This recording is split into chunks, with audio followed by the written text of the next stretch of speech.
Hola, ¿qué tal? Buenos días y tardes y noches a todos. En nombre del Instituto de Estudios sobre América Latina de la Universidad de Sevilla, les doy la bienvenida a este nuevo seminario, esta vez con diversos temas, países y manifestaciones en torno a lo rupestre.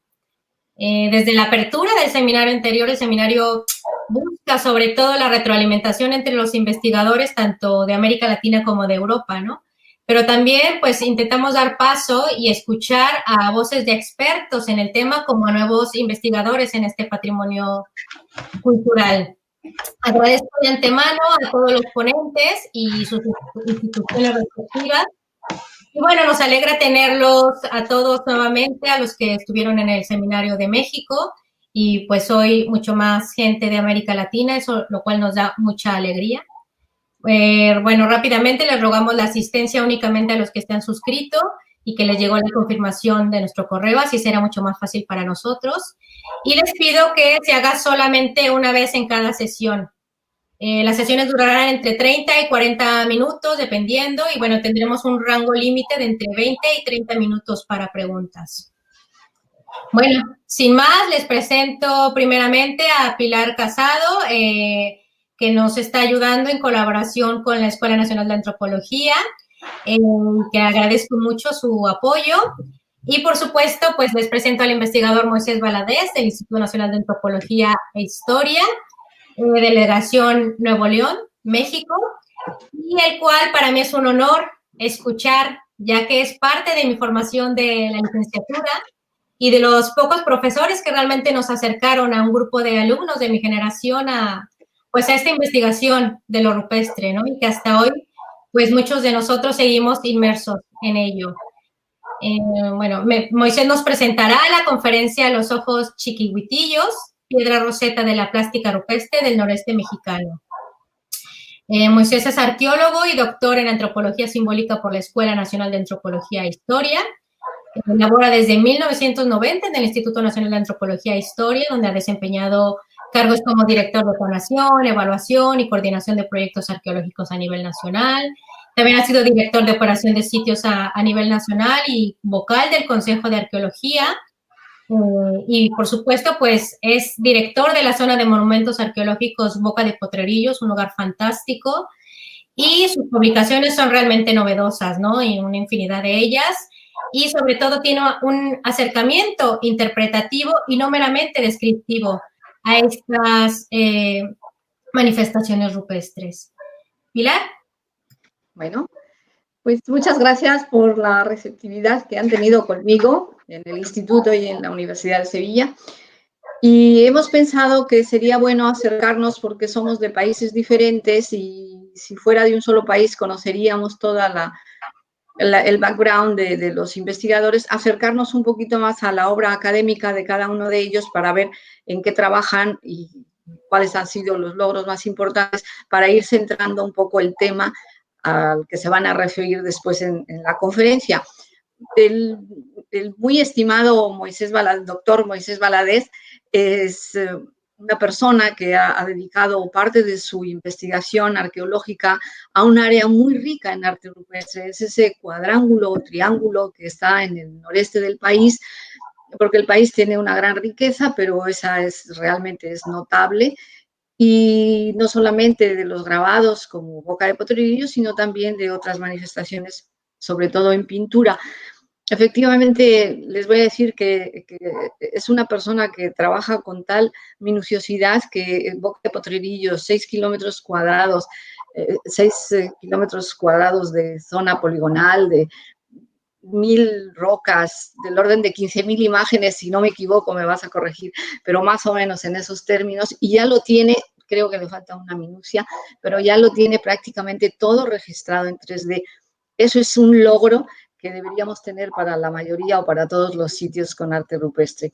Pero no solamente queda ahí, se ha interesado por todo lo que corresponde a los grupos cazadores-recolectores y nos ha brindado algunas fechas de mucho interés, la Cueva Ahumada, la Cueva de la Morita y algunas otras, que lo que está dando son pautas importantes para saber cómo movernos en esa amplitud de tiempo que va desde el inicio del Holoceno hasta el Virreinato, y esos esa puntualización temporal es muy importante porque podemos ir ya estableciendo como una especie de engranaje y de comportamiento de estas manifestaciones.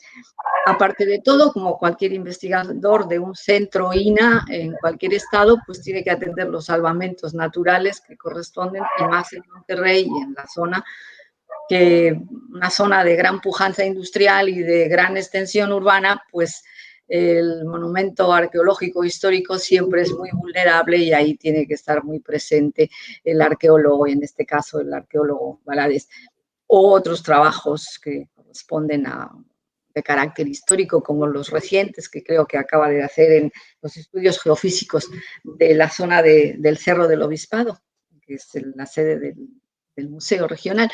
Como ven, es muy amplia, no me voy a entretener en sus artículos o en sus libros, pero más o menos esa ha sido la directriz general académica que ha tenido el doctor Valadez. Perfecto. Bienvenido, pues Moisés. Más, Moisés, te dejamos la pantalla. Muchísimas gracias, de verdad, por haber aceptado esta invitación, y cualquier cosa, bueno, aquí estamos. Bueno, pues muchísimas gracias por la invitación y muchísimas gracias por la presentación, ambas.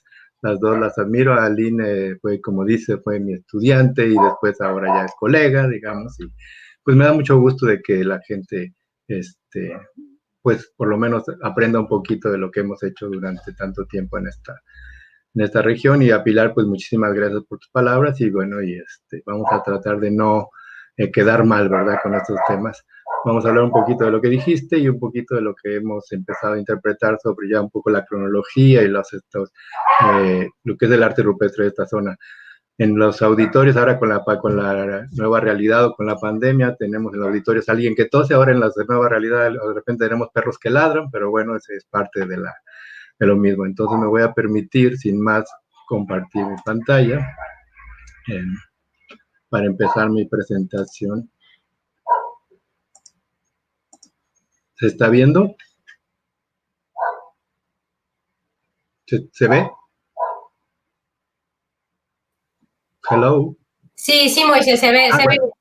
Gracias, solo quería saber, estar seguro. Bueno, entonces empecemos con esta presentación y bueno, vamos a decir que ¿qué necesitamos para entender un mensaje? Bueno, pues que haya un emisor del mensaje, que haya un receptor del mensaje y que ambos conozcan los códigos del mensaje. En ese sentido, pero ¿qué pasa si conocemos poco o muy poco del emisor y receptor y desconocemos por completo los códigos de ese mensaje? Este es el caso de las pinturas y los grabados rupestres elaborados en un tiempo y un espacio muy distante de nuestra realidad contemporánea, que provoca que propios y extraños recurramos a la pareidolia para interpretar las imágenes. ¿Qué es esa pareidolia? Bueno, la pareidolia no es otra cosa que un fenómeno psicológico donde nuestro cerebro juega con nosotros y trata de encontrar figuras o formas familiares donde simple y sencillamente no las hay. Entonces, aquí hay unos ejemplos de estos eléctricos, la llave de agua, la lavadora, bueno, nos hace rápidamente, nuestro cerebro juega con nosotros y busca similitudes. Igual en las nubes, que es muy clásico, nosotros decimos aquí el síndrome de las nubes, donde vemos osos, caballos, delfines, y en las grutas, ¿no? Es muy común que los guías nos dicen la cabeza del burrito, el diablito, el paraíso. Pero para evitar la percepción pareidólica, nosotros consideramos en primer término que la plástica rupestre del noreste mexicano se compone por elementos, signos, símbolos que entraban en operación durante la realización particularmente de rituales, donde los indígenas utilizaban códigos de significado ambiguo y polisémico para reforzar el entendimiento y concepción del mundo, modelar su pensamiento cognoscitivo y estructurar sus relaciones sociales, por lo tanto, muy, muy alejada de nuestra percepción y de nuestro mundo. Todos, como quiera, pensamos que hasta los mismos indígenas tenían pareidolia porque ellos también van a ver cómo estructuran su realidad, pero vamos a ver qué sí y qué no. Estas ideas también están basadas en Ingold, en Bender, en Yuko, en Ivaniševsky, Leighton, ¿no? Así pues, para acercarnos al entendimiento de los códigos encriptados en el arte rupestre, tan alejados del mundo en que vivimos, lo que debemos tratar de conocer es tratar de conocer lo mejor posible nuestra sociedad, a la sociedad que plasmó o grabó estas manifestaciones en la roca, intentando, a través de sus restos materiales, acercarnos a su tiempo, al tiempo en que vivieron, a los momentos en que vivieron, a su entorno natural lo que predominó en diferentes épocas, a su economía, a la organización social, sus relaciones sociales, prácticas cotidianas y, como digo, particularmente a su ritualidad y su posible concepción del mundo. Así, en los últimos 30 años hemos desarrollado numerosos trabajos de prospección arqueológica de superficie y excavación para tratar de saber quiénes son aquellos que pudieron haber hecho este arte rupestre, la plástica rupestre, como le llamamos del noreste mexicano. Bueno, entonces, ¿qué es del noreste para nosotros arqueológicamente hablando? Pues va a ser esta área, aquí está la República Mexicana, para las demás personas de otros países. Aquí está el Estados Unidos, ahora con coronavirus, con su presidente. Afortunadamente acá todavía no nos ha tocado a nuestro presidente. Entonces va a ser, esto es el estado de Coahuila, esto es el estado de Tamaulipas, y lo que vemos en amarilla es donde yo laboro, es el estado de Nuevo León. Y esta franja, esta pequeña sombreado naranja va a ser arqueológicamente lo que nosotros definimos como noreste, que está claramente delimitado o encerrado por arriba del trópico de Cáncer. Para nosotros lo que está arriba del trópico de Cáncer no va a ser nada compartido como lo mesoamericano, digamos, que no pensamos en un determinismo ambiental, pero sí hay condicionantes importantes que van a aplicarse o no para el desarrollo de esta sociedad. Entonces, la prospección arqueológica la desarrollamos tanto en los valles, en los cañones, en todo esto es lo que le llamamos la Sierra Madre Oriental. Piensen en el oriente porque muchos luego nos quieren confundir con el noroeste. Este es el noreste, la parte derecha de la República Mexicana, menos conocida, menos por alguna extraña razón. Solamente hubo un proyecto en la década de los 60 de americanos. Nosotros llevamos a cabo uno con la doctora Turpin y el doctor Herbert Ealing, muy amigos míos, con quien hice estancias académicas en Texas, aprendí de ellos muchísimo y casi me introdujeron también en los cazadores recolectores, en las sociedades nómadas y en el arte rupestre. Entonces lo que hicimos fue, pues nosotros elegir un área y de cada área recorrerla y pues caminándola, tomando como referencia los ríos, caminando los lechos, que algunas veces un poco más complicado. Y, por ejemplo, en esta parte que aquí está la Boca de Potrerillos que mencionaba la doctora Casado, estos son los 6 kilómetros de aquí, vamos a tener todos los grabados, pero como vemos en todos estos puntitos, son sitios arqueológicos rupestres y también de habitación. En ellos tenemos a la fecha, con mi compañera, la doctora Rivera, que trabaja, nosotros dividimos salomónicamente el estado en dos partes, y bueno, entonces tenemos registrados a la fecha 2 millares de sitios arqueológicos. En ellos, pues hemos encontrado artefactos que para la gente de Europa se dan de carcajear de nosotros, que nuestra más antigüedad, la mayor antigüedad que tenemos son 12,000 años, para ellos es el ayer, para nosotros es el remoto anteayer, ¿no? Pero tenemos puntas, tenemos la ubicación de cada una de ellas, de los primeros periodos, con las puntas acanaladas, los famosos Folsom, Clovis, ya lo veremos. Y bueno, eso se hizo también a través de la excavación en sitios abiertos, sitios como estos son los fogones, los lugares donde cocinaban el agave y algunos de los alimentos, excavaciones en cuevas, en abrigos, en la Cueva de la Morita, como la mencionó la doctora Casado, donde hemos encontrado en estratigrafía bien definida y de acuerdo a sus 3 dimensiones, pues las fechas más antiguas y artefactos más antiguos, que son pocos lugares en México, han tenido esta posibilidad de poder encontrar un sitio que tenemos 4 metros de profundidad y en estratigrafía un sitio que empieza hace 12,000 años y termina hace 2,500 años. Bueno, entonces el resultado de todo esto y la identificación, análisis y clasificación de esos varios miles de vestigios nos ha permitido proponer los periodos cronológicos y la topología del sitio del noreste. No los voy a aburrir con esto, pero solamente les voy a decir que tenemos ya definidos nuestros periodos, periodo vallecillo, cuando todavía no hay hombres, llegan al continente americano, todavía no pasan al territorio mexicano, el periodo mojarreñas, que pensamos es un momento en cuando ya están ingresando estos grupos, y ya su primer asentamiento en el periodo morita, que tenemos del 12,000 a 9,500, y del 9,500 a 10,500, y así vamos. El otro periodo es el Potrerillos, que me detengo un segundo en él, porque es donde proliferan los artefactos. Parece ser en la parte norte del estado, es el momento en que más expansión tiene, es un poquito antes de es el momento en el que pensamos tiene que llega el primer antitermal, sube un poco la temperatura y entonces cambian esta tecnología de puntas de lanza, puntas que era más manuales al Atlas, simplemente el Atlas, y en este momento, en algún momento entre el 5000, el 4000, pensamos que es cuando aparece el arte rupestre. Y bueno, los otros periodos, hay en el ahumado, se abandonan los sitios y posteriormente vemos el del momento de la conquista, el momento del contacto español, que es muy diferente al del centro de México, porque aquí tenemos apenas las primeras incursiones hasta 1500, a finales del siglo XVI, empiezan solamente, se piensa que Cabeza de Vaca pudo haber pasado en 1530 y algo, no hay una fecha clara porque tampoco la ruta es clara, pero es realmente, digamos, la segunda mitad del siglo XVI cuando podemos saber de algo de ellos, y posteriormente en 1650 inician las crónicas, con estas incursiones, la escritura, digamos, y ya un recuento de los hechos.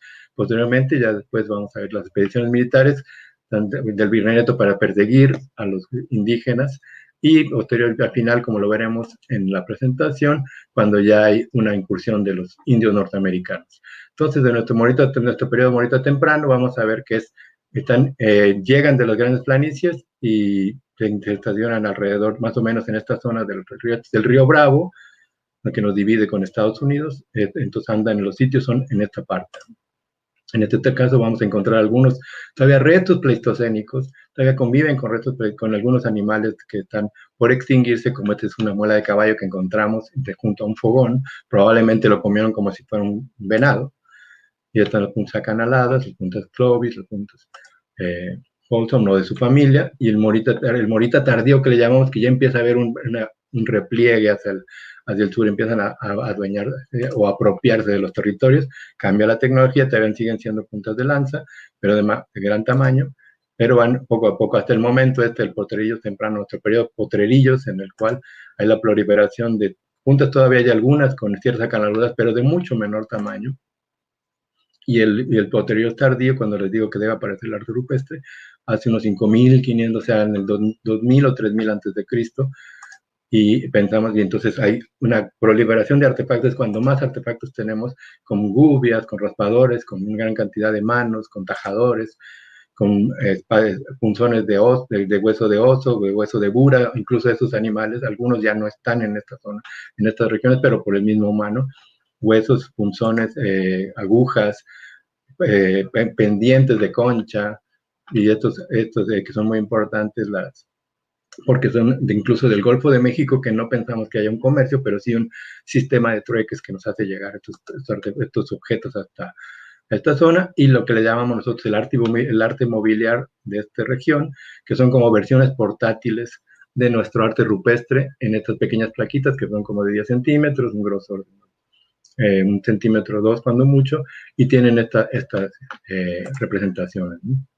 Algunas como de vulvas, como que pensamos que tienen relación con la fertilidad.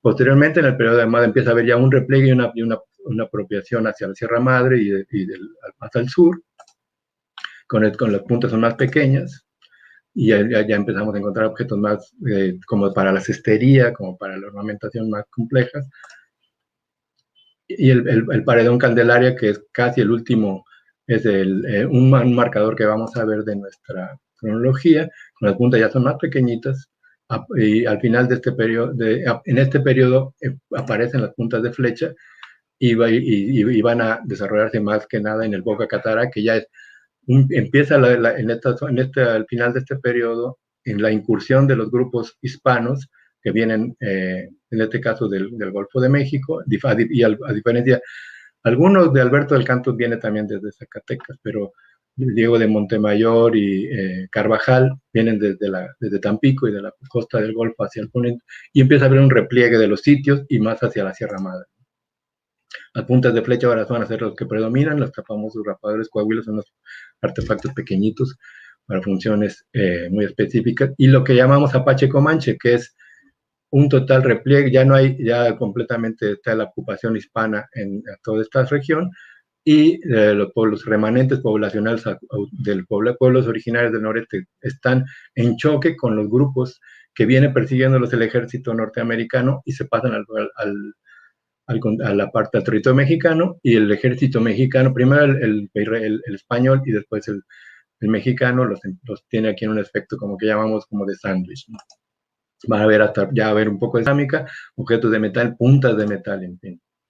Y el arte rupestre, bueno, lo que en este caso, a la fecha nosotros tenemos nada más en Nuevo León registrados 500,000 de sitios rupestres, pero es casi una cantidad similar. Tenemos la mala suerte de que no tenemos una sección de investigación con varios investigadores en Coahuila, entonces nos ha faltado este trabajo, aunque, y como les decía, mi colega Solve y Herb registraron algunos sitios con Cristina Martínez en la parte de Coahuila, Yuri también, que siempre ha estado vinculado a protección técnica de Coahuila, pero sí ha faltado consolidar el área de investigación para poder saber, pero pensamos que son tantos sitios, esto nada más para mostrarles un poquito la gama de manifestaciones pictóricas que tenemos. En algunos abrigos puede haber alguna que otra, pero bueno, pueden ser cientos, como estas rocas del tamaño de la brújula y el tamaño del círculo concéntrico. Algunas rocas lo tienen en todas sus caras, algunos tenemos en percutido, en inciso, en desgaste. En algunos se ve la patinación, que ya volvió a pintar la roca de que estuvo grabada, algunos otros que ya se volvió a quemar, y otros por ejemplo, completamente patinados, y otros más que pensamos que es de otro momento, donde se ve todavía el contraste que se buscaba en los indígenas entre el exterior de la roca y el interior. Bueno, pues mientras que en Baja California se encuentra, nosotros pensamos los sitios más importantes de pintura rupestre, en todo lo que le llaman el Gran Mural y todo lo que es todo el sur de Baja California. También hay sitios en el norte de Baja California, que tienen el mayor número de sitios con pintura. En el noreste, nosotros tenemos el mayor número de sitios con petrograbados de nuestro país y probablemente del continente americano. ¿Por qué? Porque tenemos ocupaciones que albergan varios miles de rocas con varios cientos, que pueden tener imágenes en una o varias de sus caras, y que los convierten en verdaderas zonas monumentales, configurando un área que denominé en 2006 como el cuadrángulo rupestre del noreste mexicano.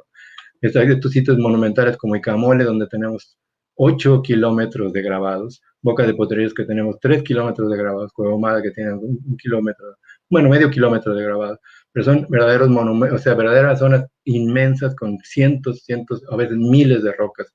En Icamole tenemos alrededor de 8,000 rocas, en Boca de Potrerillos tenemos 4,000 rocas, bueno, ya lo verán, con muchísimas representaciones. Este es el que le llamamos el cuadrángulo rupestre del noreste mexicano. En esta zona pensamos que debe haber alrededor de 1,000 sitios, que algunos, como les digo, pueden ser pequeñitos, pero hay otros que tienen cientos de rocas con grabados. Para hacer esto también, bueno, desde 2006 hemos aprovechado el procesamiento de las imágenes, el registro tridimensional y la aplicación de los SIG. Con la llegada de las nuevas tecnologías desde esta fecha, aplicamos las herramientas que nos facilitaron el procesamiento de las imágenes, como el Distretch y el ImagineJ y muchas otras de estas. Además, que es muy lo que mencionaba la doctora Pilar, que adaptamos nuestros tradicionales sistemas de registro utilizando ahora SIGs, sistemas de información geográfica, para construir bases de datos que nos permiten manejar grandes cantidades de datos y de información, y que a través de hipervínculos ahora podemos tener, en un punto podemos ver hacia dónde está la fotografía, dibujo de miles de imágenes, junto con el estado de conservación y el contexto donde se encuentra. Entonces, pues ven aquí algunas de las imágenes procesadas, se ve el contraste cuando ya se aplican los Distretch y todas estas cosas. Y en cuanto al registro, bueno, por ejemplo, como les decía, hay 8 kilómetros de grabados en el complejo Icamole.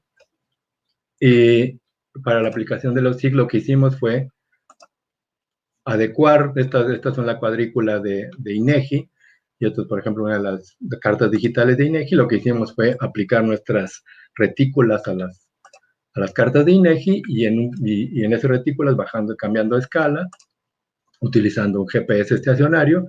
Entonces, en un lugar que tenemos de 1 kilómetro, pasamos a 100 metros, de 100 metros a 10 metros, y en cada 10 metros tenemos ubicado nuestra retícula y en cual creamos una, esta retícula con PVC, con segmentos de 10 centímetros y las ubicamos sobre las rocas para orientarlas hacia el norte y tenemos las imágenes, las fotografías del oriente, del poniente, del norte, del sur y del cenit de cada roca y las diferentes alturas. Así, nosotros tenemos, por ejemplo, aunque en una estación tenemos todo este número de fotos con la cantidad y tenemos su descripción, por ejemplo, en la estación 291 de Boca de Potrerillos, en el cuadro 1, con estas coordenadas, con esta altitud, sabemos que en la Z quiere decir que estaba al nivel del terreno, con la pendiente hacia un poco hacia el poniente, el número de fotografías tales, y que había una foto general y la particular, que es una línea. Y así con todo, que es un círculo simple, que es, en fin. Y así, ahora tenemos nosotros tanto la ubicación de la roca, su orientación, su dibujo, su fotografía, y en cada uno de estos, y cada una de las rocas y cada una de sus caras. Ya después veremos por qué esta necedad. Tenemos de lo que le llamamos fitomorfos, algunas líneas onduladas, que las muescas. Todo está ubicado de manera que incluso tenemos su ubicación tan precisa que si las llegaran a cambiar, o sea, sirve también para protección técnica porque las podemos regresar a su lugar y a su posición y a su ubicación.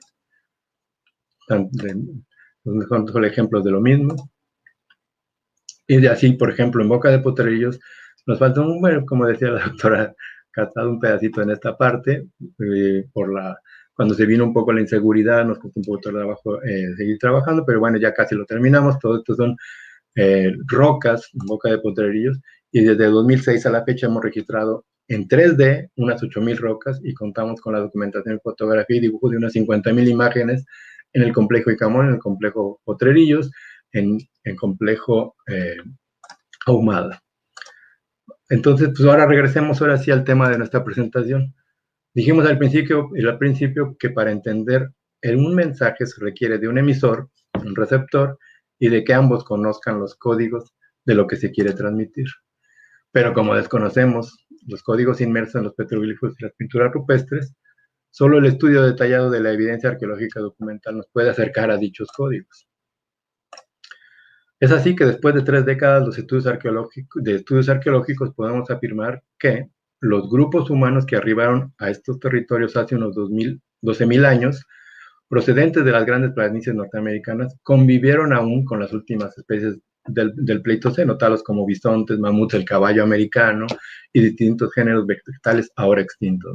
Entonces ellos van a tener una cosmovisión, una estructuración de su entorno. Primero, yo le llamo la omnidireccional. Estos grupos de las planicies tienen una visión omnidireccional y posteriormente, al ir acercándose a estos territorios, a medida que se adentran en estos territorios, modifican completamente su visión del mundo al hacer suyos los valles, los cañones, las lagunas, los ríos y las imponentes sierras, donde encontraron el sustento que les permitió a perpetuidad, a diferencia del resto del país, o de solamente algunas partes del país, de México, sucedió esto, que se mantuvieron en el estadio de la cacería, pesca y recolección, y por la cantidad y abundancia de los géneros naturales. Entonces, siempre se piensa en ese modelo evolutivo de que, es que como no cambiaron, no hicieron la agricultura, son unos onzos, o se quedaron salvajes, o se quedaron incivilizados.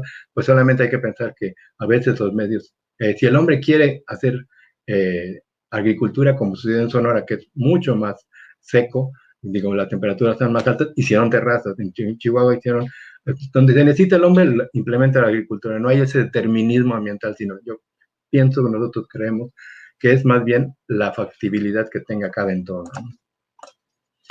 La particular concepción que tuvieron estos grupos y que fueron desarrollando fue enriquecida, a nuestro entender, con extraordinarios fenómenos naturales y un episódico caudal de acontecimientos y experiencias que debieron contarse de generación en generación, donde transmitió el saber de los antiguos a través de la tradición oral y la celebración de rituales y ceremonias. Y con el tiempo, estos grupos que por fin se asentaron y que nosotros pensamos, incluso tenemos el modelo que se parece un poco a la transhumancia, de que como lo que sucede en Europa, en que los ya de una vida completamente nomádica, plana, tienen ahora las estaciones.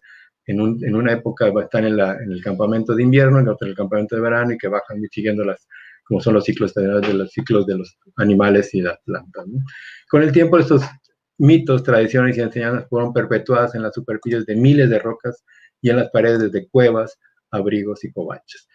Considerando lo anterior, nuestra premisa fue, al empezar, ahora sí, el arte rupestre, saber qué podían y qué no podían los pueblos originarios del pasado, conforme a su geografía y sus recursos naturales, plasmar. Entonces, bueno, tuvimos la fortuna de conocer el sitio de Lewis Williams en Sudáfrica. Sabemos que no va a haber aquí elefantes, sabemos que no va a haber avestruces, sabemos que no va a haber rinocerontes, sabemos que no va a haber canguros, como este de Australia, no va a haber leones, puede haber pumas, pero no puede haber leones, y sabemos que no va a haber oryx, y puede haber alguna estilización de los cuernos de venado, pero no va a haber de ninguna manera changos, simios, o sea, en fin. Pero entonces, ¿qué sí podemos tener? Las imágenes, nosotros hemos dividido en 4 grandes grupos la iconografía del noreste, que una es la del culto a los rasgos geográficos y particulares del entorno. Algunas rocas no solamente están grabadas y al parecer dirigidas a ciertos elementos, sino esta piedra incluso fue percutida en sus áreas para similar este sitio arqueológico que también donde encontramos entierros. Parece ser que hasta la silueta de las serras, no solamente el grabado, aquí la piedra es parte de la plástica, o sea, se hace una especie de escultura muy antigua, pero muy sencilla y que parece muy importante, ¿no? El círculo concéntrico que habíamos visto que va a dar hacia la cima del cerro que está atrás, o estas donde hay muescas, al parecer puede ser la representación de donde están bajando el agua, ¿no? Imágenes de culto a eventos astrales. No pensamos que haya una observación astronómica como tal, porque todavía no es necesaria, pero sí una definición de cuándo debemos cambiar el campamento, cuándo va a ser el cambio de estación del año, aunque no tiene que ser con una precisión calendárica como se ha manejado algunas veces, en mi opinión. Simplemente, ¿dónde vamos a encontrar soles? En todo el mundo, entonces sí puede ser un elemento compartido. Va a haber estrellas, puede haber cometas, como estos tan hermosos que tenemos, el de Chihuitillos y el de Boca de Potrerillos.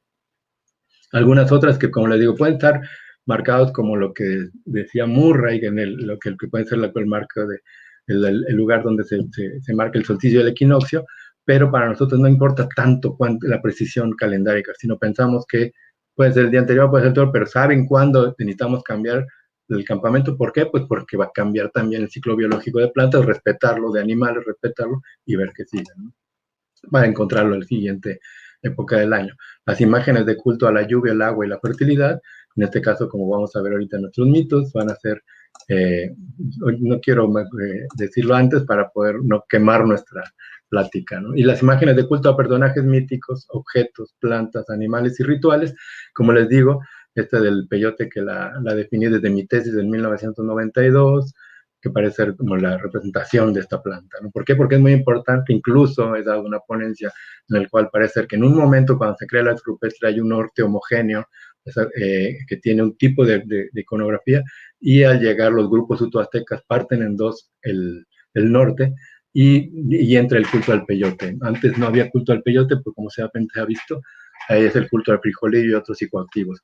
Y no solamente el peyote, sino parece que estos personajes que tienen un tocado con astas de venado, con los brazos en altos, como dicen los cronistas, al decir sus augurios y pronosticar lo que va a pasar, lo bueno y lo malo en la guerra, sin los acontecimientos, pero también a lo mejor el hombre peyote, que es chamán, trae su tocado y su cuerpo, ¿no?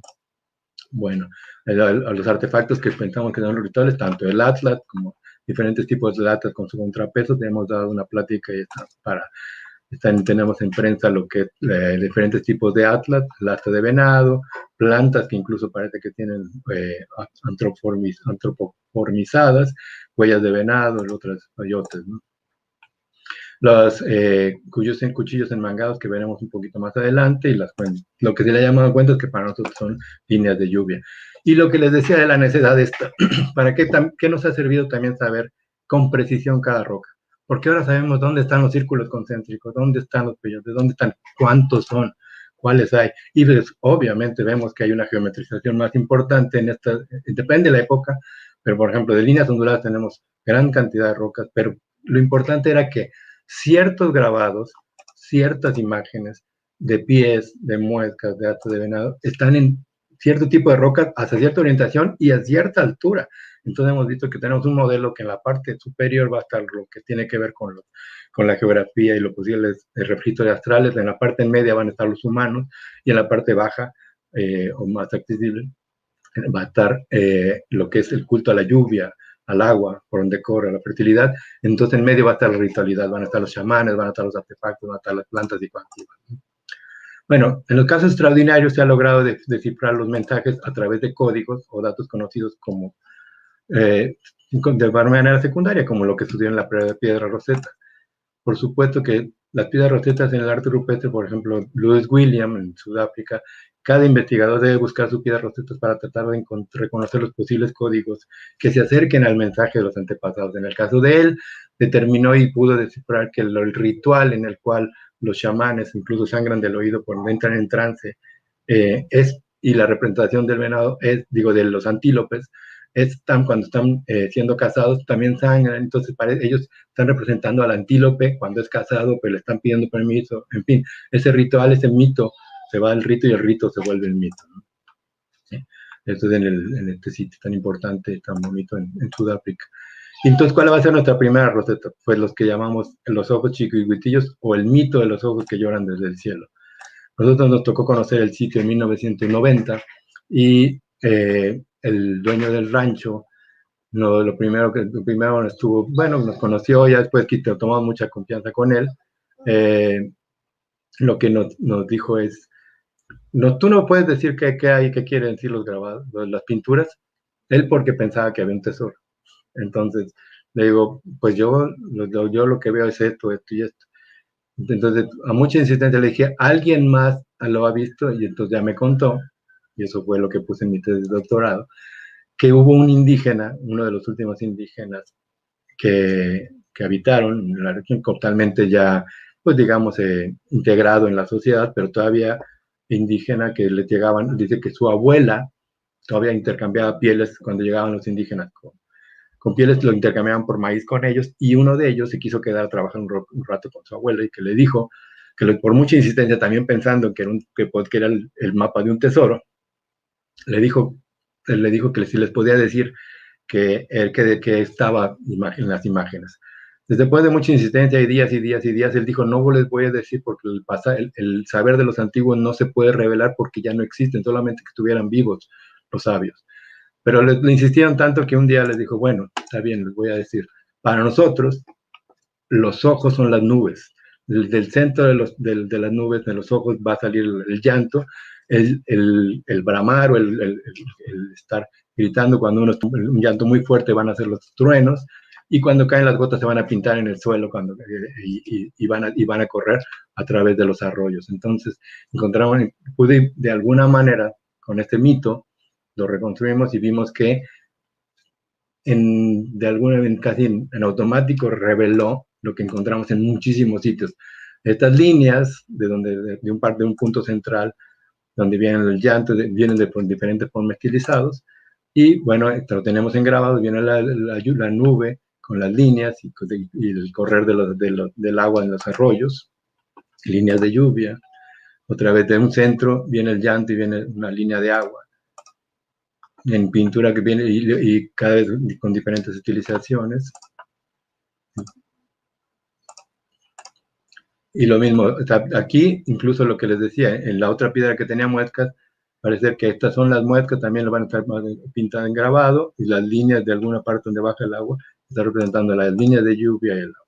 Son interpretaciones, como les digo, pero bueno, cada uno tenemos que buscar estas piedras rosetas que nos puedan decir cuál es el significado de las cosas. Aquí donde se pintan los puntos y también siguen estas onduladas junto de ellas, ¿no? Y en pintura. ¿Cuál es nuestra segunda roseta? Nosotros pensamos que nuestra primera roseta, como veremos después, es el primer momento, es lo que llamamos el estilo chiquihuitillos de la tradición potrerillos. Va a ser el momento en que empieza un momento inicial y se consolide, y en esta gran cantidad de sitios van a estar esta proliferación del estilo chiquihuitillos, de esta tradición potrerillos de sitios, de cientos de sitios que tenemos a lo largo del noreste, ¿no? En este caso, nuestra segunda roseta va a ser lo que le llamamos Paredón Candelaria, el complejo Paredón Candelaria y el altar de cuchillos enmangados. En este sitio de Cerro Bola, que está en la frontera entre Coahuila y Nuevo León, nosotros lo registró Luis Abeleira, lo llevaron los abuelos de mis hijos a conocerlo, lo registró en los 80s, y yo fui a actualizar con las nuevas cédulas en 1991, ¿no? Y bueno, en este caso lo que vamos a encontrar son esta representación en la cual el grabado, donde no se graba, también es parte del grabado. ¿Por qué? Porque es donde está el betún, donde está encontrado en la Cueva de la Candelaria, que está fechada hacia el siglo XI. Entonces en automático nos fechó, de alguna manera, este estilo, ¿no? Este estilo del Paredón Candelaria. Y bueno, vamos a encontrar estos cuchillos enmangados en físico, afortunadamente, y los tenemos tanto en pintura, con algunos otros artefactos, son otros más pequeñitos, y en el altar de cuchillos que bautizamos también en mi tesis en 92, en mi tesis de licenciatura, ¿no? Y bueno, en este estilo, incluso ahí en el mismo sitio de Chiquihuitillos, donde me olvidé de decir que el sitio se llama Chiquihuitillos, una elevación, en la cual la parte central un poco elevada. Además, en el rancho, se llaman Chiquihuitillos, una palabra náhuatl que seguramente no tenía nada que ver con los grupos originarios, porque hemos también trabajado un poco las lenguas de esta zona, pero en ese primer momento del estilo Chiquihuitillos hay un cambio hacia este estilo, que ya empieza a haber personajes, y tanto animales míticos. ¿Cuál es nuestra tercera roseta? Lo que llamamos el mito Catara. El mito Catara nos dice que había el capitán Alonso de León, estos primeros hispanos que incursionan en la región, hubo un momento en que uno de sus guías, que era todavía un indígena autóctono, originario, que le dijo: señor, si vamos a tal lugar, vamos a encontrar una piedra donde los abuelos de mis abuelos y sus abuelos decían que llegaba una persona de tales características a hablar con las personas, y cada vez que implantaba sus ideas y buenas enseñanzas, si la gente la recibía con bien, quedaban plasmadas sus pies en la roca. Y nosotros encontramos, bueno, el mito, el relato dice que en algunas partes donde la gente no hizo caso de las enseñanzas, no se grabó nada. Entonces, nosotros no pensamos que sea en sí de una buena o mala persona, sino creo que son patrones de conducta que estaban reconocidos en esa polisemia que hay en esta roca. Va a ser los pies, sí, pero los pies no solamente por decir el pie, sino es la persona que tenemos la forma de conducta que tiene que desarrollarse, la forma que tiene que establecerse los códigos de la sociedad. Y en este mismo sitio también, pues ya vamos a ver este contraste. Esta también la tenemos registrada desde el 91. Son las cruces que vamos a encontrar en varios sitios, pero se ve el mismo contraste, un poquito, tal vez un poquito más claro que el momento prehispánico, pero ya se llega la incursión española, ¿no? Y el mismo hasta el caballo, y lo vemos como lo que vimos los pies, va a haber un gran contraste, y estas imágenes ya del momento hispano, ¿no? Nuestra cuarta roseta, ¿cuál es la cuarta roseta? La gandulada. ¿Qué es la gandulada?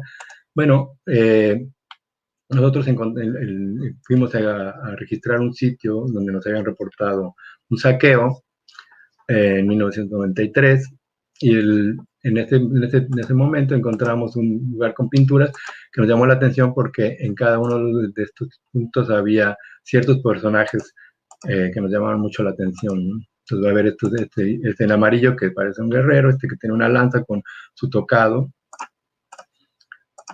pero también empezamos, bueno, todavía un indígena más que parece que trae su arco, y además empezamos a ver otros, ¿no? Que parecen personajes a caballo,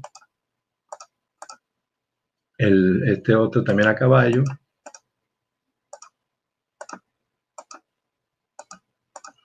uno más, Y bueno, una inscripción que nos ayudó mucho a entender y fue nuestra roseta fue que esta inscripción que dice que el capitán don José Ventura Moreno, el oficial el teniente Menchaca y el DEN, que debe ser el de navío, el teniente de navío, Cortés y el alférez Pacheco y las tropas de Coahuila atacaron una numerosa gandulada de indios, matando 3 y muchos heridos y en la Sierra Rinconada.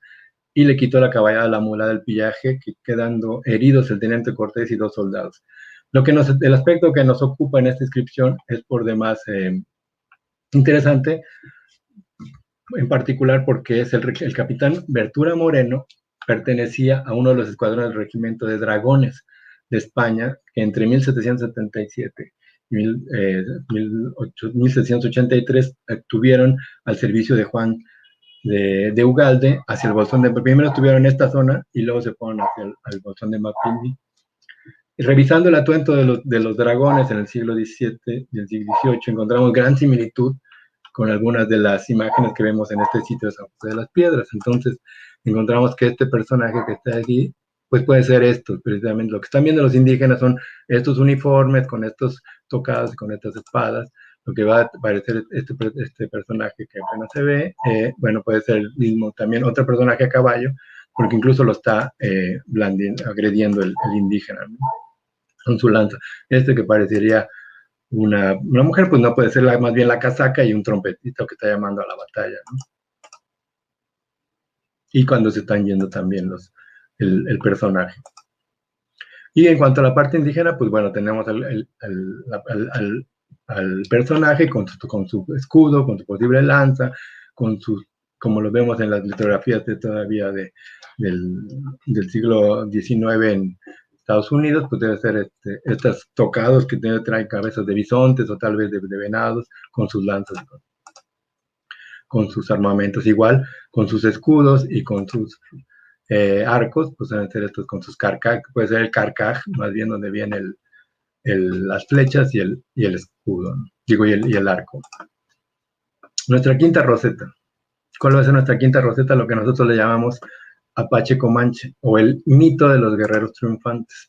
El fraile Vicente Santamaría en el siglo XVIII, finales del XVIII, nos está hablando ya incluso de que él pudo registrar e incluso mandó hacer la litografía de unos de los indígenas comanches y apaches, haciendo un mitote que va a ser la forma más característica de cómo se habla en esta zona, se llama a las fiestas.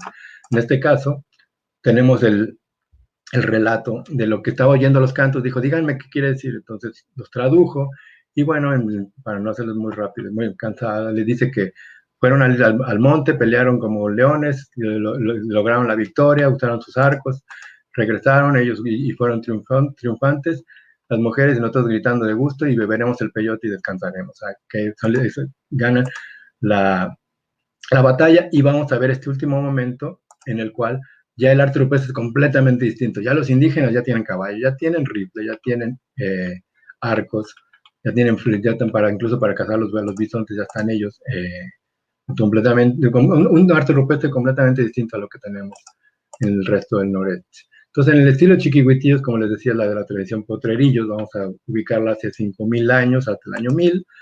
El estilo paredón candelaria, que es la tradición bola ahumada, que ubicamos hacia el 1000, hasta el momento del contacto. El estilo catará, de tradición quinigua, del 1000 al 1650, que inician las crónicas. El estilo catuganes agualegua, de tradición alazapa, que es del 1650, a 1800. Y el estilo apache comanche, de tradición solano coahuilteca, completamente distinto, con estos indios que ya se pasan del lado mexicano, y de 1800 a 1900 que los exterminan, ¿no? Estas son las referencias de las imágenes, que no son mías. Y bueno, es la parte del sitio de Chiquihuitillos. Y pues muchas gracias por su